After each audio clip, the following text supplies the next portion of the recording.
is therefore in no one's interest, certainly not in China's. Beyond the Russian invasion in Ukraine and its consequences, we of course also discussed bilateral issues. We continue to cooperate constructively on climate issues.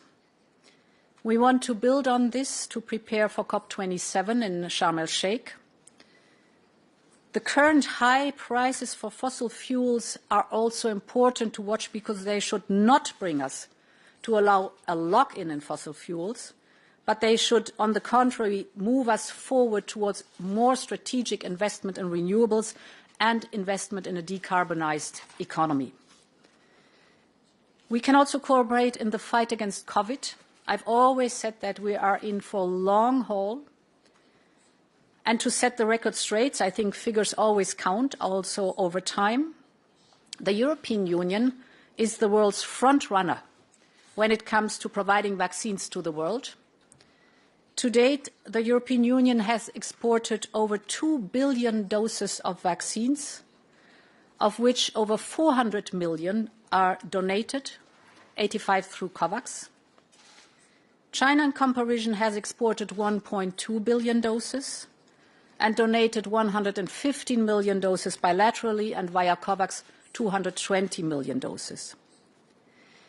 Of course, we acknowledge that Omicron is hitting China hard. 30% of its economy and 25% of its population are in lockdown right now. So we have a mutual interest in ensuring widespread vaccination with the effective mRNA vaccine technology to stop the pandemic. We see by experience here in Europe that the best protection against Omicron's impact is full vaccination and boosters. In Europe, 70% of the population are fully vaccinated and 52% are boosted. And we're always willing to share expertise and support in this matter with China. But we also made clear to China that a number of important differences need to be addressed. China must stop its unjustified trade measures against Lithuania, which violate WTO rules and disrupt the EU's internal market. Until it does, we will pursue our case in front of the WTO. China must also lift its sanctions against members of the European Parliament. It must address global concerns on human rights and labour rights, in particular as concerns the situation in Xinjiang region. And we need a level playing field in our trade and investment relations. China needs to improve the access and conditions for our companies on the Chinese market. So to conclude, this summit was an important opportunity for us to convey Europe's deep concerns about Russia's war and aggression against Ukraine and our determination not to let it stand. And we know the world has taken a very clear stance on this. Thank you very much. Thank you, Madam President. We'll take a few questions first here in the room. Stuart, you were first. Politico. Thank you, Baron. Stuart Lau from Politico. My first question goes to President Michel. So right now in your opening remarks, you talked about keeping vigilance on any attempt by any countries to aid Russia financially or militarily. Did you receive any assurance from Chinese leaders today that they wouldn't do that? And if they do, if any country does, what would the EU's reaction be? And for President von der Leyen, a month ago in Munich Security Conference, you raised concerns about the China-Russia partnership agreement signed just a few weeks before the war started. After today's summit, did you get any assurance from China that, the same position might have altered, or are you still keeping the same position on this concern? And if this persists, what should the EU do? Thank you. First element, it was extremely important to have a candid, a very open exchange of views on the current situation for obvious reasons, because we all understand that this situation is extremely serious, extremely dangerous, not only for Europe, but also for the rest of the world. This is one first element. Second element, we share same goals. We want peace, we want prosperity, we want security. Third point, during the last European Council meeting here in Brussels, we have taken an important decision. We have decided, together with the Commission, to make all the possible efforts in order to avoid being collectively victims of loopholes. And that's why we engage politically, diplomatically, in order to explain our arguments. And we think indeed, and this is what we have explained to the Chinese authorities, that it is important to put pressure on the Kremlin. It's also important to encourage the Kremlin to negotiate and to be sincere in those talks. We have had this occasion to use all possible arguments that are well known here in Europe, and we hope that those arguments have been heard by the Chinese authorities. So both sides emphasized the importance of the peace architecture we have. I think for us is very important that we always keep in mind and insist on the fact that we have a clear multilateral order that has been developed by the world's community because of the atrocities of the last century. And therefore it is in no one's interest to try to redefine that. In that we've been very clear. And there's a second point where we've been very clear in this summit too, that this is a defining moment, not only for Europe, but also for the rules-based order. It is a defining moment because nothing will be like it was before the war.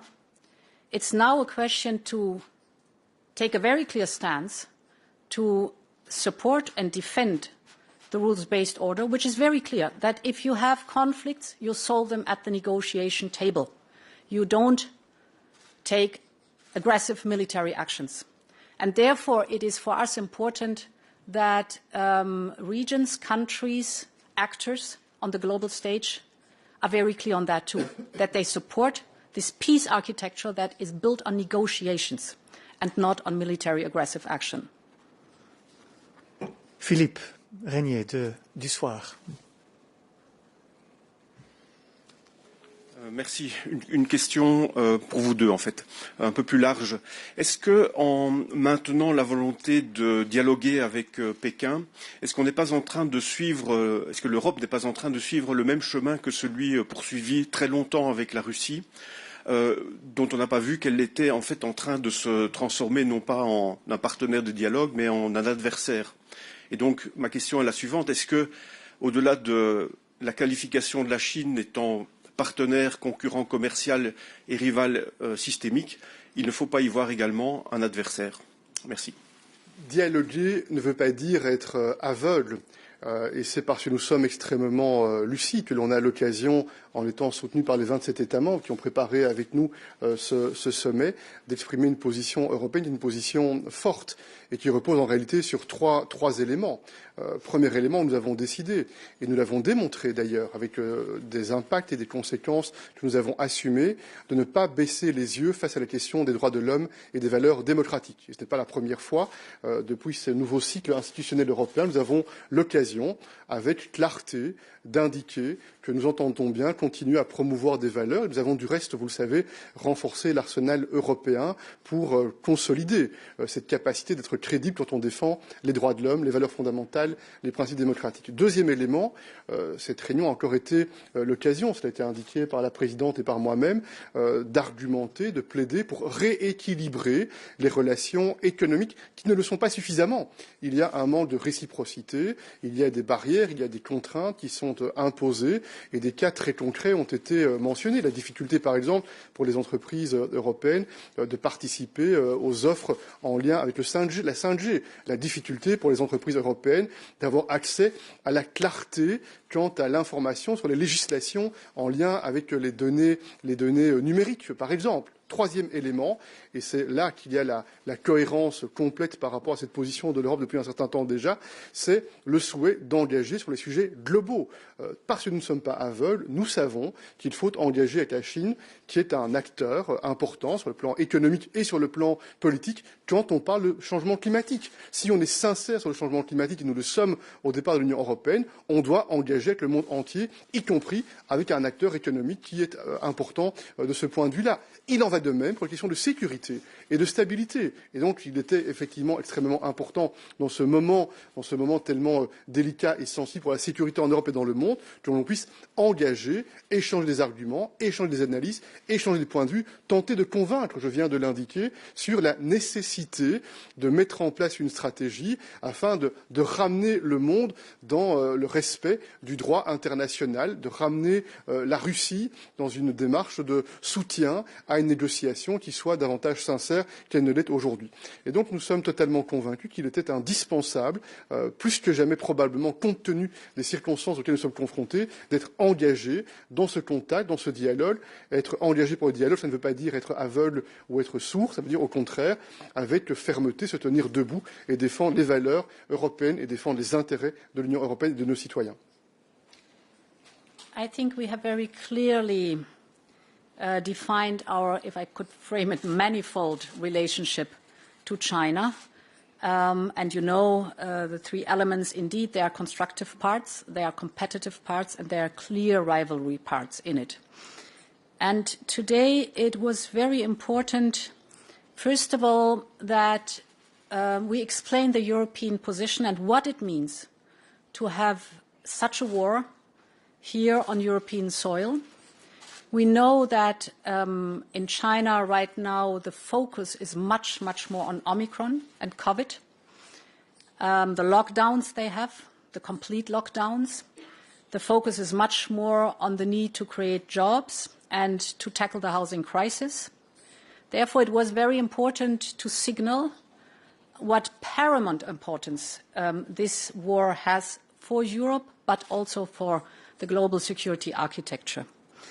And that equidistance is not enough, that active engagement for peace is important, and that each player should play its role.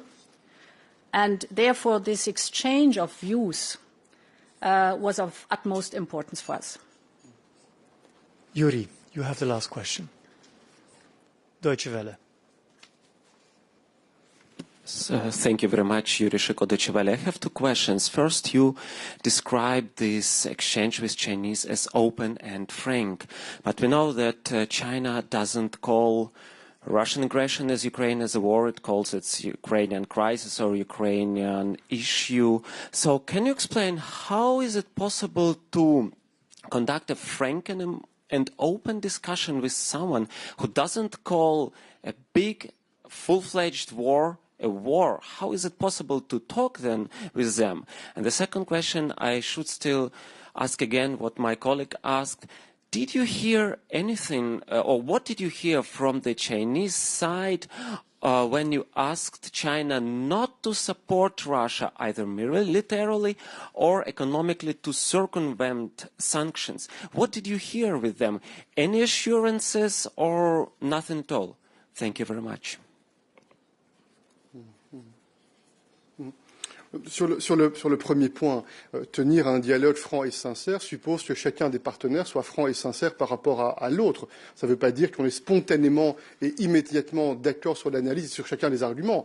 On a passé quelques minutes de conférence de presse à vous dire sur certains points, on pense que l'on peut engager de manière plus positive, et sur d'autres points, il y a des différences, parfois des différences fondamentales. On a donné quelques exemples. Néanmoins, le caractère franc est indispensable parce que le caractère franc est la meilleure garantie de mieux se comprendre, de bien se comprendre, et c'est une étape qui est nécessaire pour tenter de rapprocher les points de vue quand c'est possible, mais comme je vous l'ai indiqué, sans naïveté et sans être aveugle par rapport aux différences qu'il y a entre la Chine et l'Union européenne, qui sont deux systèmes politiques et économiques différents. Premier élément. Deuxième élément, la question sur les sanctions et les possibles tentations pour la Russie d'aller chercher du soutien afin de contourner l'implication des sanctions, c'est évidemment un des points centraux que l'on a abordé au long de ce sommet avec le Premier ministre et avec le Président.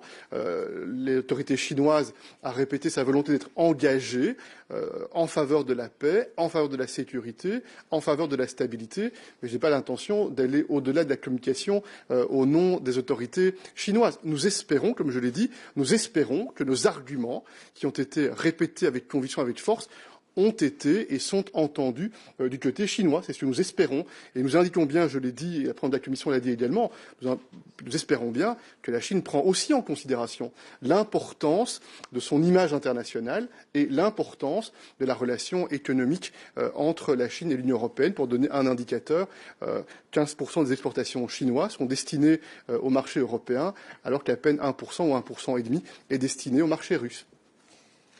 Yes, indeed. Frank and open means that we exchange very clearly opposing views. This is not a conflict. This is a war. This is not a European affair. This is a global affair. It concerns the whole world. And this is Russia that unleashes all the knock-on effects, for example, the looming food security crisis for the world. Of course, as I said, it's opposing views. And this is frank and open if you are able to exchange that, and we did that. The second point is that, of course, we expect China, as a member of the Security Council of the United Nations, to take its responsibilities. There are few members only, and they have a vast responsibility. And China has an influence on Russia. And therefore, we expect China to take its responsibility to end this war and to come back, that Russia comes back to a peaceful negotiations solution. And last but not least, this was part of your question too, of course, we expect China, if not supporting the sanctions, at least to do everything not to interfere in any kind. Also on that point, we were very clear. Thank you, Madam President. Mr. President, this concludes our press conference. Keep an eye out for our press release, which is coming soon. Thank you for joining us. No more.